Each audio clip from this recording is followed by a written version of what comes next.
लागत लगभग 385 करोड़, यानी कि कुल 128 विकास परियोजनाएं जिनकी लागत लगभग 604 करोड़ रुपए और इन शिलापट्टों के अनावरण के साथ ही करोड़ों की विकास परियोजनाएं क्षेत्रवासियों के नाम। आप सभी को बहुत बहुत बधाई और शुभकामनाएं। विकास के शिखर पर जगमगाते नए और आत्मनिर्भर उत्तर प्रदेश में हर व्यक्ति को कल्याणकारी योजनाओं का लाभ मिल रहा है। इसी क्रम में माननीय मुख्यमंत्री जी से विनम्र अनुरोध है कि कृपया लाभार्थियों को लाभ वितरित कर हमें अनुग्रहित करें। सबसे पहले ट्रैक्टर वितरण के संदर्भ में ट्रैक्टर की चाबी श्रीमती संध्या पाल जी। आप सभी जोरदार तालियों से हमारे लाभार्थियों का स्वागत करें, इन्हें शुभकामनाएं दें। आपको बहुत बहुत बधाई। मुख्यमंत्री शिक्षक कैशलेस चिकित्सा योजना के अंतर्गत श्रीमती रीना देवी कैशलेस चिकित्सा कार्ड। जोरदार तालियां इस विशेष योजना के लिए।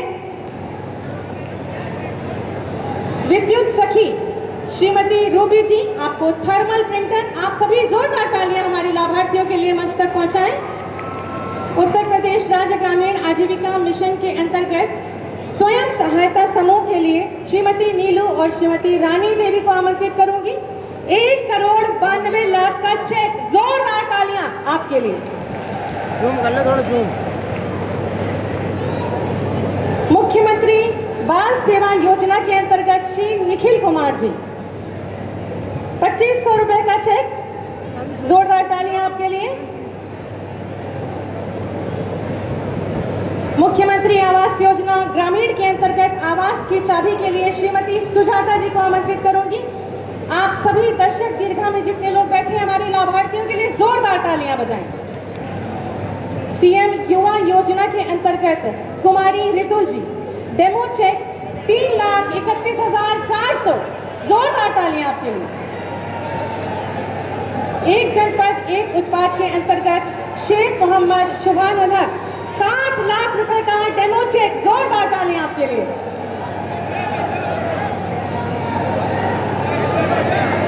विश्वकर्मा श्रम सम्मान योजना के अंतर्गत श्रीमती जावित्री जी को टूल किट। आप सभी तालियां मंच तक पहुंचाएं, लगातार दमदार। मातृत्व शिशु एवं बालिका मदद योजना के अंतर्गत श्री फूल सिंह 56,000 रुपए का अनुदान और मृत्यु एवं दिव्यांग योजना के अंतर्गत 2,25,57,000 का चेक श्रीमती केश कुमारी, पत्नी स्वर्गीय जनमेद कुमार। हमारे सभी लाभार्थियों को बहुत सारी शुभकामनाएं और बधाई। बहुत बहुत धन्यवाद, आभार माननीय मुख्यमंत्री जी। नए भारत का नया उत्तर प्रदेश की संकल्पना को यथार्थ में परिवर्तित करने को कृत संकल्पित है माननीय मुख्यमंत्री श्री योगी आदित्यनाथ जी, जिनके प्रबल नेतृत्व में सबको शिक्षा, सबको सुरक्षा, मातृशक्ति को सम्मान, रोजगार, आवास, चिकित्सा और जन जन की आस्था को सम्मान मिल रहा है और हम सबको एक भय मुक्त समाज देने को कृत संकल्पित यशस्वी तपस्वी माननीय मुख्यमंत्री जी से अनुरोध है कि कृपया अपने शुभाशीर वचनों से हम सबका के सियावर रामचंद्र भगवान के, पवन सुत हनुमान के, पवन सुत हनुमान के, वृंदावन बिहारी लाल के, वृंदावन बिहारी लाल के। भारत माता की, भारत माता की। वंदे वंदे वंदे। नमः पार्वती पतिये हर हर।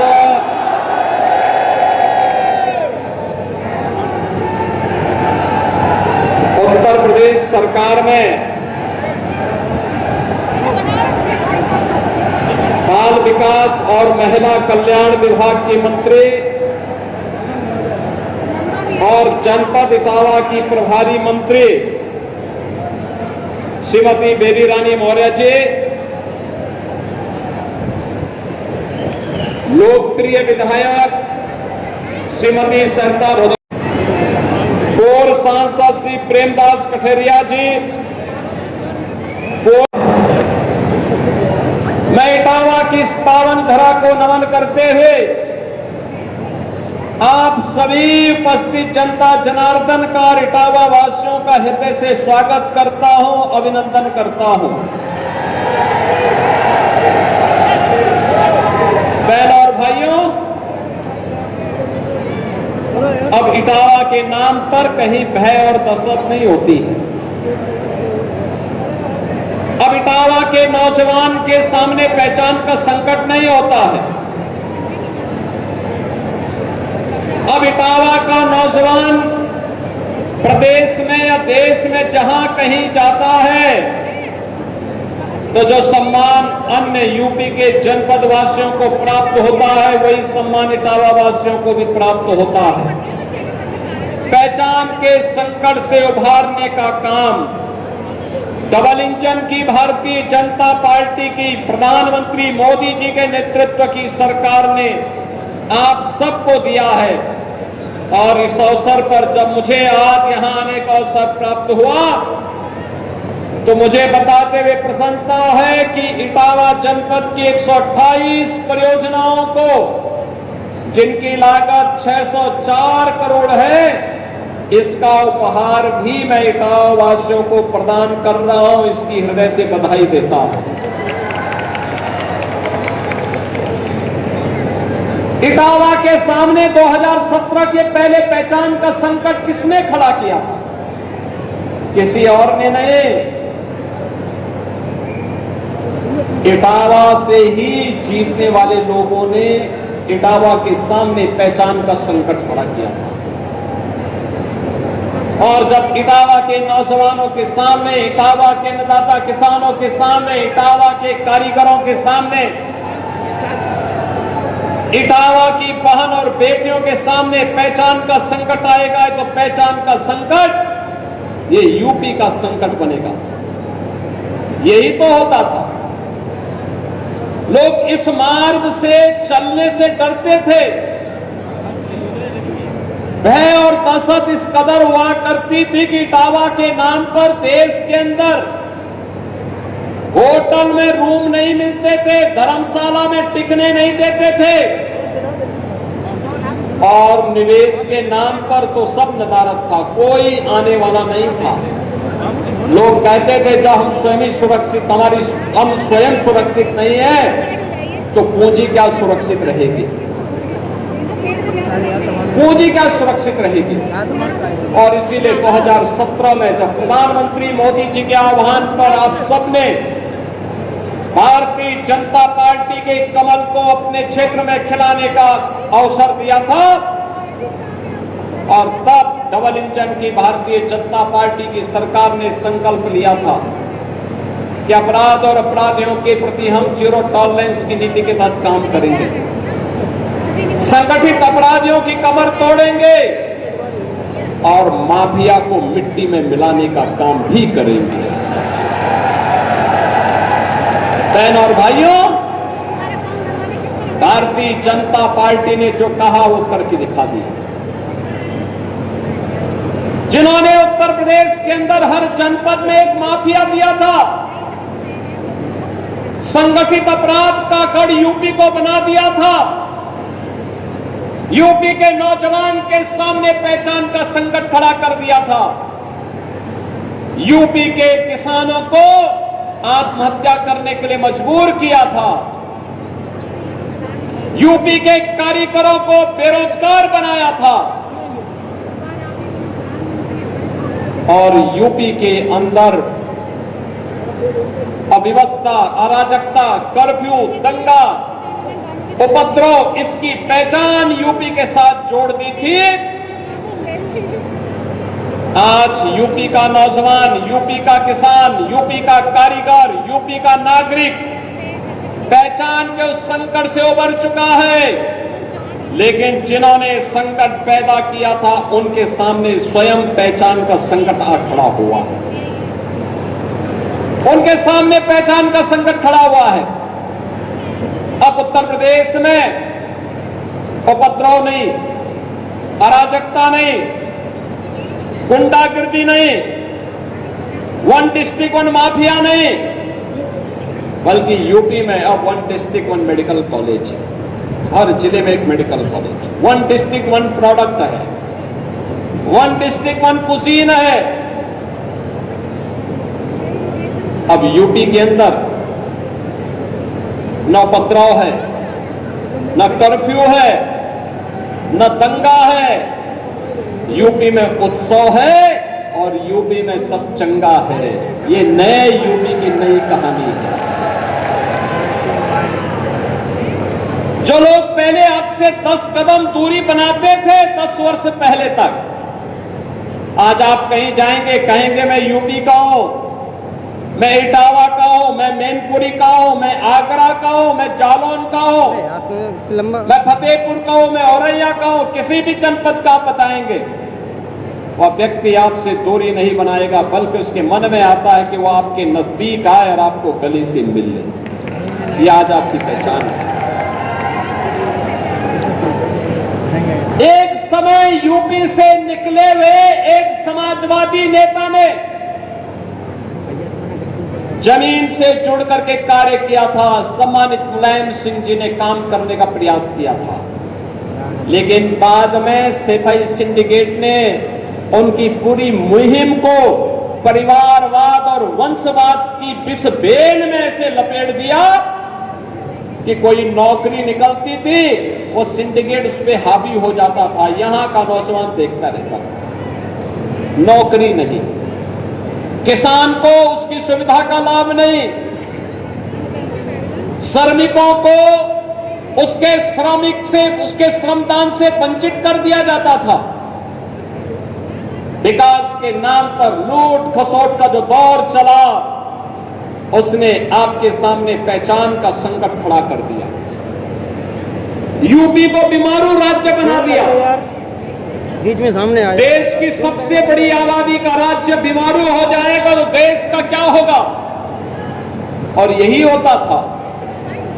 आज बहनों और भाइयों, यूपी में न दंगा है, न कर्फ्यू है, न उपद्रव है, यूपी में न माफिया है, न संगठित अपराध है। अब हमारा यूपी उत्सव प्रदेश बनकर के उभरा है। हमारा प्रदेश अब बीमारू राज्य नहीं, भारत की अर्थव्यवस्था के ग्रोथ इंजन के रूप में उभरा है। और ग्रोथ इंजन की उसी कहानी को बताने के लिए आज मुझे इटावा जनपद में आने का अवसर प्राप्त हुआ है। उसी कहानी को बताने के लिए आज मैं आया हूं। अभी यहां पर इससे पहले जब मैं मंच पे आ रहा था, प्रोफेसर रामचंद्र कठेरिया जी अपनी बात को कह रहे थे। उससे पहले हमारी प्रभारी मंत्री श्रीमती बेबी रानी मौर्य जी ने अपने भाषण में भी इस बात का उल्लेख किया, और यहां की लोकप्रिय विधायक श्रीमती सरिता भदौरिया जी ने भी जिन बातों का उल्लेख किया। बहनों और भाइयों, विकास का पैसा पहले भी था, लेकिन पहले एक सिंडिकेट का कब्जा था। और सड़क नहीं बनने देती थी, वह पुल और पुलिया नहीं बनने देती थी, ITI, पॉलिटेक्निक और शिक्षण संस्थान नहीं बनने देती थी। विकास के नाम पर लूट थी। गरीब को आज जो राशन मिल रहा है, इस राशन को कुछ चंद लोग डकैती डाल देते थे। गरीब को जो आज आयुष्मान की 5 लाख रुपए की सुविधा मिल रही है, इस पे कुछ चंद लोग कब्जा कर लेते थे। आज आपने देखा होगा, हम लोगों ने पहले बेसिक शिक्षा, माध्यमिक शिक्षा, शिक्षा मित्र अनुदेशकों को 5 लाख रुपए की कैशलेस की सुविधा दी।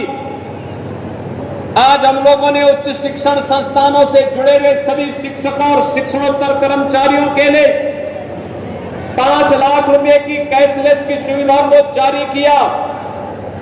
प्रदेश में पहले से 10 करोड़ लोगों को हम इस सुविधा का लाभ दे रहे हैं। प्रदेश पहले भी था, लेकिन इस पर एक सिंडिकेट का कब्जा था। वह पैसा टकार जाता था, गरीब ताकता रह जाता था। बीमारी की चपेट में आकर के और टकटकी लगाई देखता रहता था। भूख से मरना, बीमारी से मरना उसकी नीति बन चुकी थी। नौजवान नौकरी के लिए भटकता था, इस सिंडिकेट का कब्जा होता था, नौकरी बिकती थी, नौकरी योग्यता के आधार पर नौजवानों को नहीं मिलती थी। यही तो होता था यूपी में। आज जब मैं देखता हूं नियुक्ति पत्र वितरण करता हूं, तो इटावा का नौजवान भी धमाकेदार तरीके से नियुक्ति पत्र प्राप्त करता है, तो मुझे बहुत खुशी होती है कि हमारा इटावा का नौजवान भी नियुक्ति पत्र प्राप्त कर रहा है। मैं पूछता हूं उससे कि भाई क्या कहीं से सिफारिश तो नहीं करानी? विरासत को सम्मानित करिए, आने वाली पीढ़ी बड़ी श्रद्धा और सम्मान के साथ आपका नाम स्मरण करेगी, याद करेगी। और इसीलिए मैं आज आपके पास आया हूं आपका आह्वान करने के लिए। आज डबल इंजन की सरकार, ये समाजवादियों ने तो डॉक्टर लोहिया तक को नहीं छोड़ा। दलित महापुरुषों का इन्होंने अपमान किया। याद करिए, संत रविदास जी के नाम पे जिस जनपद का नाम था वो नाम हटा दिया। बाबा साहब भीमराव अंबेडकर के नाम पे कन्नौज के मेडिकल कॉलेज का नाम इन्होंने हटा दिया। हमारी सरकार आई, हमने कन्नौज के मेडिकल कॉलेज का नामकरण फिर से बाबा साहब भीमराव अंबेडकर के नाम पर डबल इंजन की सरकार ने किया है। काशी में काशी विश्वनाथ धाम में लोक माता अहिल्याबाई होलकर की भव्य प्रतिमा को लगाने का काम भी प्रधानमंत्री मोदी जी ने किया है। और इसीलिए मैं आज आप सबका आह्वान करने ले आया हूं। यूपी के विकास की इस गति को मजबूती के साथ आगे बढ़ाने के लिए इटावा, भरतना और जसवंत नगर भी बुलेट स्पीड के साथ, यूपी की रफ्तार के साथ आगे बढ़े, इसके लिए आह्वान करने के लिए मैं आपके पास आया। मैं आपको आश्वस्त करता हूं, विकास के कार्य के लिए पैसे की कमी नहीं आने दी जाएगी। अब यूपी बीमारू राज्य नहीं, रेवेन्यू सरप्लस राज्य है। जितना पैसा विकास के लिए मांगेंगे उससे सरदार वल्लभ भाई पटेल एम्प्लॉयमेंट जोन भी बन रहा है, और साथ साथ लोक माता अहिल्याबाई होलकर श्रमजीवी हॉस्टल के निर्माण भी हो रहे हैं। हर एक तबके के लिए कार्य, और उस विकास की इस प्रक्रिया के साथ जुड़ करके हम वर्तमान और भावी पीढ़ी के भविष्य को उज्जवल बनाएं, इस विश्वास के साथ आज की इन सभी परियोजनाओं के लिए इटावा वासियों को मैं बधाई देता हूं। यहाँ की विधायक को इन सब कार्यों के लिए हृदय से प्रयास करने के लिए धन्यवाद देता हूं। अपने पदाधिकारियों को धन्यवाद देता हूं जिनका एक सार्थक सहयोग इन विकास कार्यों को आगे बढ़ाने के लिए प्राप्त होता है। और आप सभी का अभिनंदन करते हुए अपनी वाणी को देता हूं विराम। जय जय श्री राम। बहुत बहुत धन्यवाद माननीय मुख्यमंत्री जी। और कार्यक्रम के अंत में मैं अनुरोध करूंगी जिलाधिकारी महोदय इटावा श्री शुभ्रांत कुमार शुक्ल जी और वरिष्ठ पुलिस अधीक्षक इटावा कि जिला प्रशासन की ओर से ये स्मृति चिन्ह माननीय मुख्यमंत्री जी को भेंट करें। ये स्मृति चिन्ह जिला प्रशासन की ओर से।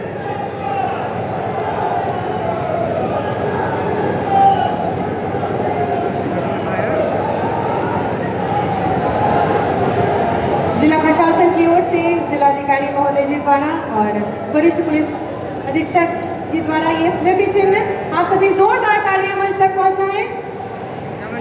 बहुत बहुत धन्यवाद, आभार माननीय मुख्यमंत्री जी।